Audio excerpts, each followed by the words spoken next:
Sesiphinde sabuya ngama-story time noma sesithatha isikhathi eside bakithi bekuney'nkinga siney'nkinganyana nje nginey'nkinganyana nje ey'ncane kodwa zizolunga nje maduze. Cha bakwethu ngithi ngicela ukuthi u-part 1 lo uma ngifaka i-story usuke ukhona u-part 2. So umuntu ungekubona abantu bethi sifuna u-part 2. So uyangena laphayana uscroll-e ubheke lapha kusuke kuyalandelana nje.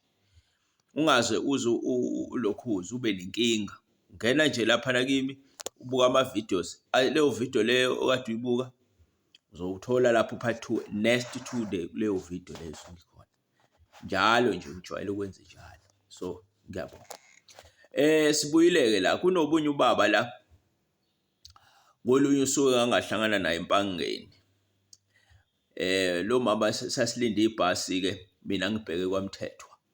Lapha empangeni kwa-Pick n Pay ngezansi lapha etiyeleni laphana esempangeni nje laphana eSanlam Center ngezansi-ke lapho kunendawo lapho kufike kulindelwa khona amabhasi. So ihleli-ke nami-ke ngase ngafica leli khehla leli lihleli nalo. Ngiyathanda-ke mina ukulalela abantu abadala ngangibathanda nje kusukela ngimncane ukuthi ngihlale nabo ngilalele ngikhulume nabo because ukukhuluma nomuntu omdala akufani nokukhuluma nontanga yakho. Kuningi izinto oyifundayo noma usemncane ukhule zikukhulise endleleni. Mina-ke ngikhule ngumuntu ontanga yami mangithi mangihleli nabo ngithi mangikhuluma bethi ngikhulumise kwamakhehla ngoba vele ngangumuntu ojwayele nje wathanda abantu abadala. Balalele abantu abadala ngikhulume nabo ngibuze futhi kubona izinto bona bengiphendule ngendlela efanele. So ilanga-ke sahlala nale khehla sakhula-ke ngilokhu ngibuza izinto-ke la sigcina safika la ekutheni lize lingichazele into lize lingene emndenini walo ukuthi lona lathi leli khehla mntanami njengoba ungibona ngikhona nje sengahlala ngedwa.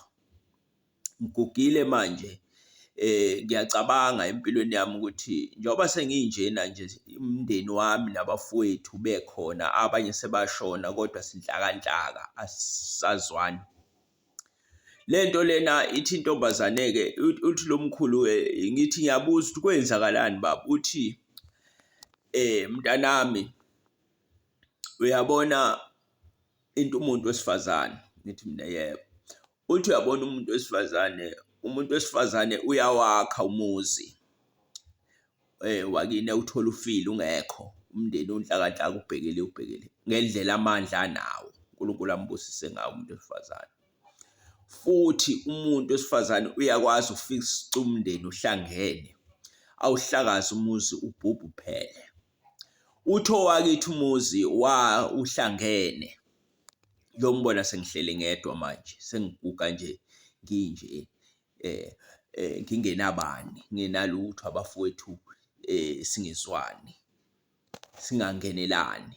Uthi ngolunye usuku sasithina sikhule ekhaya sidla esitsheni esisodwa sidla ogqokweni lunye sidla sigqokelana sihlala ndawonye siphila impilo ndawonye yabo. Siwumndeni ohlangene siwubhuti nosisi sihlangene. Impahla egqokwa yimina ngangingasho ukuthi impahla yami ngangithenga nje impahla ngifake lapha endaweni la sihlala khona impahla emgibeni. Umuntu nje ufuna ufisa ukugqoka leyo nto leyo ayithatha idonsa igqoka. Sasingenaso ukuthi mina nginesitsha sami. Sasi nje siphakelwa thina sibe sihlale sidle sonke ndawonye. Kodwa ngosuku umfowethu kwahamba waganwa oyedwa umfowethu omdala. Uthe mayeseganwa umfowethu omdala la khona ezashintsha khona izinto. Uthe umakoti esefikile uthi-ke lo mkhulu before ngisemncane ngisalusa inkomo ngisalusa imbuzi incane impela nje ngangukuthi ngangakayilusa inkomo ngangisalusa imbuzi mina.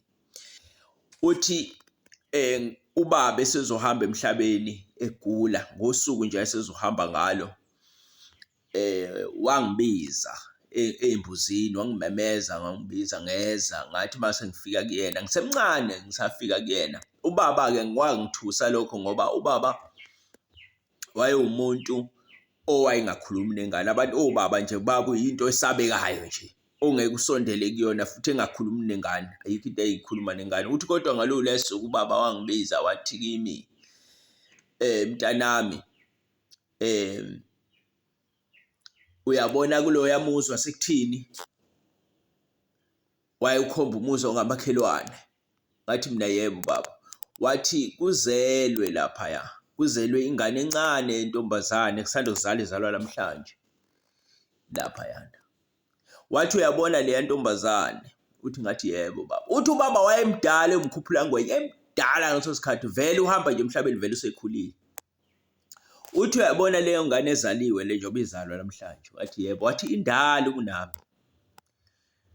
Hawu, kwangithusa-ke lokho ngoba vele kwabuye kodwa ngaba nakho ukuthi ubaba uyagula, vele usegulile, ukubulawa, uhlushwa ukugula ngoba phela umuntu mase segula ugcine esenengqondo ngathi ayisasebenzi. Kodwa ngabuya ngavele ngahleka nje, ngayibuyelele wayesethi hamba-ke mntanami. Washo lokho nje, esehamba washo lokho nje, wathi hamba-ke mntanami ubuyele embuzini. Uthi ngihamba ngihleka endleleni, ngathi mina indaba yekhehla. Cha, sizobuya ku-part 2.